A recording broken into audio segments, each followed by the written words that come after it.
Olhando para esse livro de Neemias, nós só podemos entender uma coisa: nós temos que perseverar crendo até o fim, porque ele começou a obra, veio as perseguições, veio Sanbalate querendo perturbá-lo, mas nada tirou ele do foco. Hoje as pessoas, e eu estava pensando nisso, elas perdem facilmente o foco do que está ao redor dela, né? A grandeza de Deus. Hoje as pessoas não olham mais para cima, só olham para baixo, quer dizer, olham para o telemóvel, olham para o tablet, mas não olham para o céu.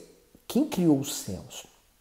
Quem deu forma a tudo isso, né? A natureza, a grandeza de Deus. As pessoas estão distraídas para as coisas de Deus. Elas estão presas, é como se houvesse algo que prendesse elas a um aparelho telefônico. Cuidado se você está vivendo isso. Mas se você tem usado os meios de comunicação de forma útil, né, para se alimentar da fé, tenho certeza que você vai ser um bem-aventurado. Esse conteúdo é um conteúdo bom, é um conteúdo que fala da palavra de Deus. Não porque eu estou aqui, poderia ter outro, mas é a palavra de Deus que transmite vida para nós. Vamos falar hoje de Neemias capítulo 9, da sequência nessa meditação em ordem cronológica. Eu peço que você dê o seu gosto, que você partilhe o vídeo e, claro, né, põe aí no comentário que Deus tem falado com você e a sua experiência com essa meditação, tá bom? Vamos pedir a Deus a direção. Senhor Jesus, eu peço que o Senhor traga o teu Espírito entre nós para que ele possa nos abrir a compreensão, o entendimento. Queremos ouvi-lo. Em nome do Senhor Jesus. Amém. No versículo 1. E no dia 24 deste mês, ajuntaram-se os filhos de Israel com jejum e com saco e traziam terra sobre si. E a descendência de Israel se apartou de todos os estrangeiros e puseram-se em pé e fizeram confissão pelos seus pecados e pelas iniquidades de seus pais. O comentário diz assim: casamentos mistos. Os homens desconsideraram a orientação divina de não se casarem com mulheres pagãs. O Altíssimo havia sido claro ao afirmar que esse tipo de união traria contaminação espiritual e idolatria ao povo. Por isso foi necessário que se apartassem delas os de seus filhos. Só assim o propósito de ser uma nação santa seria cumprido de fato. Isso não era uma questão de hegemonia racial ou preconceito por serem estrangeiras, e sim da pureza espiritual. Pois por serem adoradoras de outros deuses, essas mulheres poderiam influenciar os filhos de Israel a cometerem o mesmo pecado.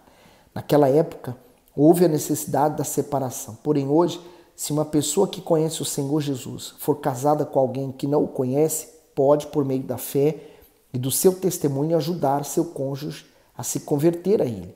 Quanto aos solteiros, aqueles que observarem esse ensinamento e se casarem com pessoas com os mesmos princípios espirituais, protegerão sua salvação e evitarão fracassos no relacionamento. E nós falamos sobre esse aspecto quando nós lemos o livro de Esdras, lembra-se? Houve uma dor, houve pranto, houve separação, né? Também, quando a pessoa decide entregar a vida dela ao Senhor Jesus, tem que haver morte, né? A morte do velho eu, da velha natureza, daí o batismo nas águas, né? Ela oficializa essa entrega. E é o que nós vemos aqui. Então, veja como que essa meditação em ordem cronológica vai se juntando os fatos, né? O livro de Esdras, agora o livro de Neemias e a confirmação de tudo que nós estamos lendo. No 3. E levantando-se no seu lugar, leram o livro da lei do Senhor seu Deus, uma quarta parte do dia, e na outra quarta parte fizeram confissão e adoraram ao Senhor seu Deus.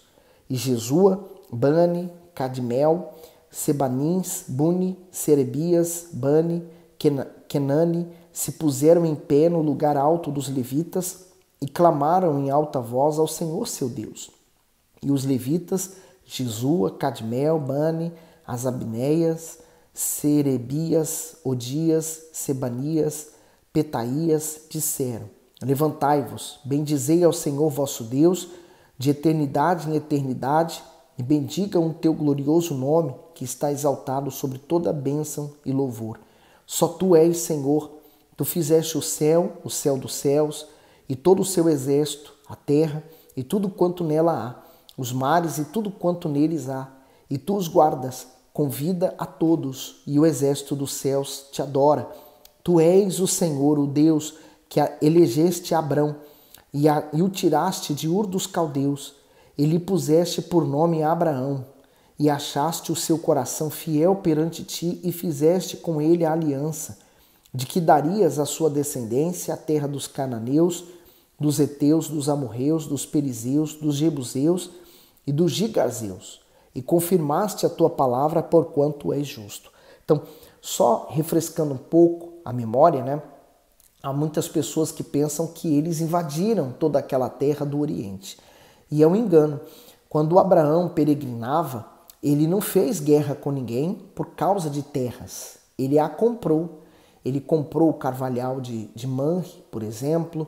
Ele foi comprando aquelas terras. Ele foi tomando posse daqueles lugares.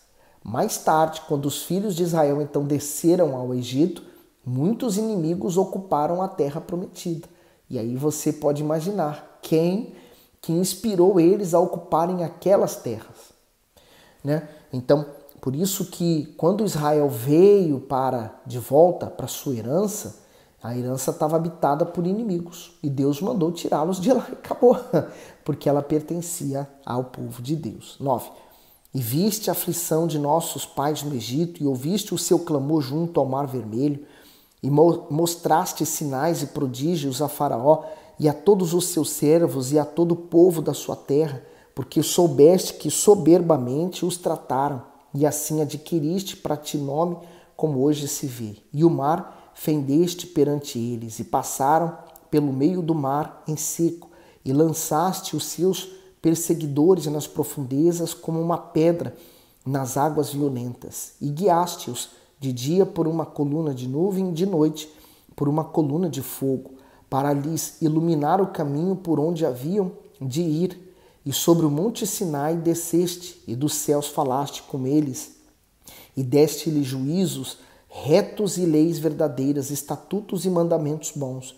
E o teu santo sábado lhe fizeste conhecer, e preceitos, estatutos e lei lhes mandaste pelo ministério de Moisés teu servo.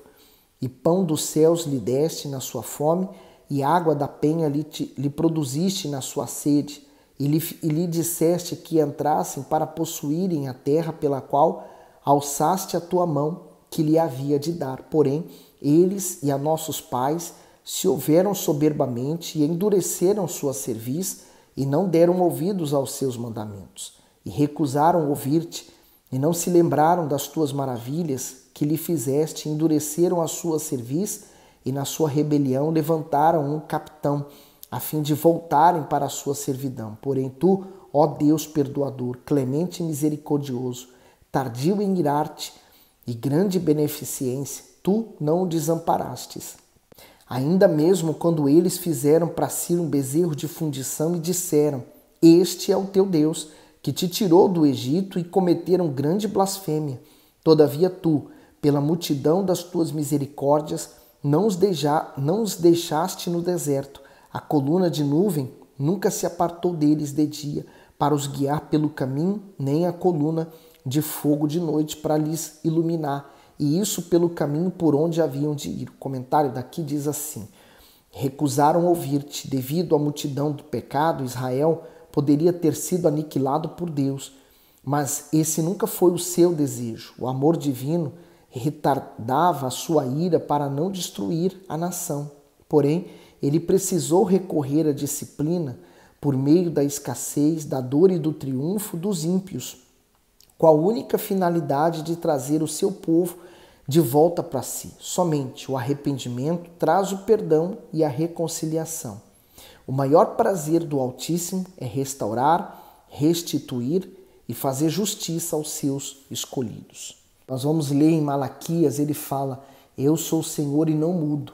Porque imagine, se ele mudasse, quem de nós sobraria, né? Tantos erros e falhas que nós cometemos contra Deus, acho que não sobraria um de nós.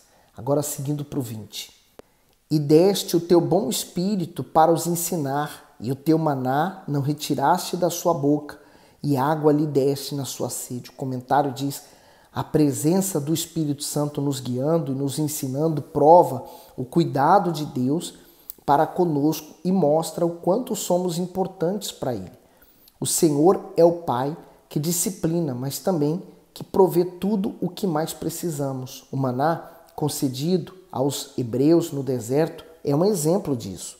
Esse pão do céu representa o Senhor Jesus, a palavra viva que sustenta a fé e a vida do ser humano. Já a água, elemento fundamental para a nossa sobrevivência, simboliza o seu próprio espírito que sacia a nossa sede e refrigera a nossa alma. É tão maravilhoso, né? E as pessoas desprezam esse tesouro. Jesus comparou esse tesouro, o espírito dele, como um tesouro escondido no campo, que o homem, ao trabalhar, descobriu. Ele então guarda, vende tudo que tem e compra aquele campo por causa daquele tesouro. Assim também a pessoa ela é capaz de tudo para poder ter o Espírito Santo, a promessa de Deus. No 21. De tal modo, o sustentaste 40 anos no deserto, nada lhes faltou. As suas roupas não se envelheceram, seus pés não se incharam. Também lhe deste reinos e povos e os repartiste em porções, e eles possuíram a terra de Sion, a saber, a terra do rei de Esbom, e a terra de Og, rei de Bazã. E multiplicaste os teus filhos como as estrelas do céu, e trouxeste-os à terra de que tinhas falado a teus pais, que nela entraria para possuírem. Assim, os filhos entraram e possuíram aquela terra, e abateste perante eles os moradores da terra, os cananeus, e los entregaste na mão, como também os reis e os povos da terra, para fazerem deles conforme a sua vontade. E tomaram cidades fortificadas, a terra fértil, e possuíram casas cheias de toda a fartura, cisternas cavadas, vinhas e olivais, e árvores frutíferas em abundância, e comeram, e se fartaram, e engordaram, e viveram em delícias pela tua grande bondade. Porém, se obstinaram e se rebelaram contra ti, e lançaram a tua lei para trás das suas costas, e mataram os teus profetas que protestavam contra eles, para que voltassem para ti. Assim fizeram grandes abominações. Por isso os entregaste na mão dos seus adversários, que o angustiaram, mas no tempo de sua angústia, clamando a ti, desde os céus tu ouviste, e segundo a tua grande misericórdia, lhe deste libertadores que os libertaram da mão dos seus adversários. Então, veja que a nação de Israel, ela vivia muito de altos e baixos, né? Qual era o maior problema, o maior perigo em que ela vivia? Quando tudo estava bem. Porque quando tudo está bem, e às vezes, né, o próprio diabo faz as coisas ficarem bem, dá aquela aparência de bem. Por quê? Quando eu me levanto para lutar contra o diabo ele tem que obedecer a uma lei, a um nome poderoso, ao nome de Jesus. Então, ele por vezes persevera em ficar na vida da pessoa e destruir a vida dela. Então, o que ele faz? Ele faz ficar tudo bem. As coisas ficam calmas, as coisas aparentemente estão indo bem, está correndo bem. E aí, o que a pessoa naturalmente faz? Deixa de lutar, deixa de orar, deixa de jejuar, deixa de fazer a sua vida espiritual. Resultado? Vem o diabo com toda a fúria e ele começa a massacrar a vida da pessoa de novo. Porque o intento do diabo é matar aquela alma. Ele não está preocupado se você está conquistando, se você tem família ou não, se você casou ou não, se você está bem financeiramente ou não. O diabo quer a sua alma. E o que ele fizer para tê-la, ele vai fazer. E aí, cada vez que ele consegue fazer isso, nessa estratégia dele de fazer ficar bem e depois vir com mais força, ele consegue ficar mais perto. Por isso, nós entendemos que muitas vezes tem pessoas que estão na igreja que estão vivendo do fundo do poço dentro da igreja. Estão passando coisas piores dentro da igreja do que antes, porque elas se acomodam quando está tudo bem. Olha o 28. Porém, em tendo repouso, tornavam a fazer o mal diante de ti, e tu o deixavas na mão dos seus inimigos para que dominassem sobre eles. E convertendo-se eles e clamando a ti, tu ouviste desde os céus, e segundo a tua misericórdia os livraste muitas vezes, e testificaste contra eles, para que voltassem para a tua lei. Porém eles se houveram soberbamente e não deram ouvidos aos teus mandamentos, mas pecaram contra os teus juízos, pelos quais o homem que os cumprir viverá. Viveram o ombro e endureceram a sua cerviz e não quiseram ouvir. Porém, estendeste a tua benignidade sobre eles por muitos anos e testificaste contra eles pelo teu espírito, pelo ministério dos teus profetas. Porém, eles não deram ouvidos, por isso os entregaste nas mãos dos povos das terras. Mas pela tua grande misericórdia os não destruíste nem desamparaste, porque és um Deus clemente e misericordioso. Agora, pois, nosso Deus, o grande, poderoso e terrível Deus, que guardas a aliança e a beneficência, não tenhas em pouca conta toda a aflição que nos alcançou a nós, aos nossos reis, aos nossos príncipes, aos nossos sacerdotes, aos nossos profetas, aos nossos pais e a todo o teu povo, desde os dias dos reis da Síria até o dia de hoje. Porém, tu és justo em tudo quanto tem vindo sobre nós, porque tu tens agido fielmente e nós temos agido impiamente. E os nossos reis, os nossos príncipes, os nossos sacerdotes e os nossos pais não guardaram a tua lei e não deram ouvidos aos teus mandamentos e aos teus testemunhos que testificaste contra eles. Porque eles, nem no seu reino, nem na muita abundância de bens que lhe deste, nem na terra espaçosa e fértil que puseste diante deles, te serviram, nem se converteram de suas más obras. Eis que hoje somos servos, e até na terra que deste a nossos pais para comerem o seu fruto e o seu bem, eis que somos servos dela. E ela multiplica os seus produtos para os reis, que puseste sobre nós. Por causa dos nossos pecados e conforme a sua vontade, dominam sobre os nossos corpos e sobre o nosso gado, e estamos numa grande angústia. E todavia fizemos uma firme aliança e escrevemos e selamos-nos os nossos príncipes, os nossos levitas e os nossos sacerdotes. Eu vou ler só até aqui e depois nós continuamos nessa meditação, até para o vídeo não ficar muito grande, né? Porque ele ficaria, o próximo capítulo também um pouco grande. Então, eu quero que você reflita no que nós meditamos até aqui, né? Ele contou a história de Israel, né? Desde a saída do Egito até aquele momento em que Neemias estava ali junto com Esdras. Eles relembraram todos os altos e baixos que Israel teve. E ele não poderia, então, cometer aqueles mesmos erros de novo. Mas vai cometer, nós vamos ver isso em Malaquias.